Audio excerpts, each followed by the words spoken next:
मुर्दा हो गया जिंदा। आपने सही सुना। ऐसा ही एक मामला सामने आया हैदराबाद के तेलंगाना के महबूबाबाद जिले से, जहां पर एक मृत घोषित व्यक्ति जीवित हो गया और जब उसका देखा गया, जांच की गई तो उसकी सांसें चल रही थी।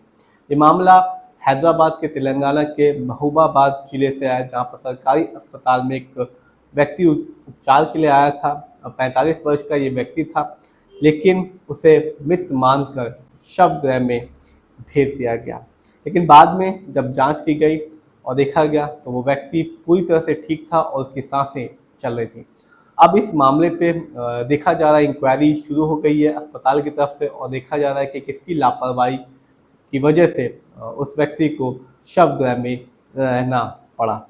बात करें इस व्यक्ति के बारे में, जो व्यक्ति था मृत घोषित व्यक्ति ने कहा है कि उसको किडनी की समस्या थी और किडनी के इलाज के लिए ही वो सरकारी अस्पताल में गया था, लेकिन डॉक्टरों ने उसको भर्ती करने से साफ मना कर दिया। उसने कहा कि उसके पास उस समय ना तो आधार कार्ड था और ना ही उसके साथ कोई उसका परिचित था, जिसकी वजह से जो डॉक्टर थे उन्होंने साफ मना कर दिया उसको अस्पताल में भर्ती करने के लिए।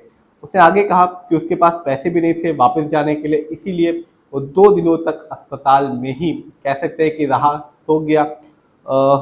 बाद में उसने कहा कि पुलिस ने ये कहा है कि जब एक कर्मचारी ने, अस्पताल के कर्मचारी ने उसको बाहर देखा सोते हुए, तो उसने जो शवगृह के बगल में एक बेंच रखी हुई थी उसमें उसको लिटा दिया और उसके बाद कुछ अज्ञात व्यक्तियों ने उसको मृत पाके या मरा हुआ समझकर शवगृह के अंदर भेज दिया। जब कर्मचारी ने देखा कि एक अज्ञात शव रखा हुआ है, तो उसने इसकी जो इंफॉर्मेशन है, सूचना है, वो पुलिस को दी और पुलिस भी आई अस्पताल में। और जब इसकी जांच की गई तो ये पता चला कि वो व्यक्ति मृत नहीं था, मरा हुआ नहीं था, उसका सांसें चल रही थी और उसको शवगृह से बाहर निकाल गया।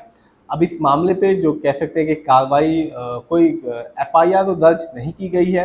अस्पताल ने अपनी तरफ से एक इंक्वायरी, एक जांच बैठा दी है और ये पता लगाया जा रहा है कि इस घटना में किस व्यक्ति की लापरवाही थी।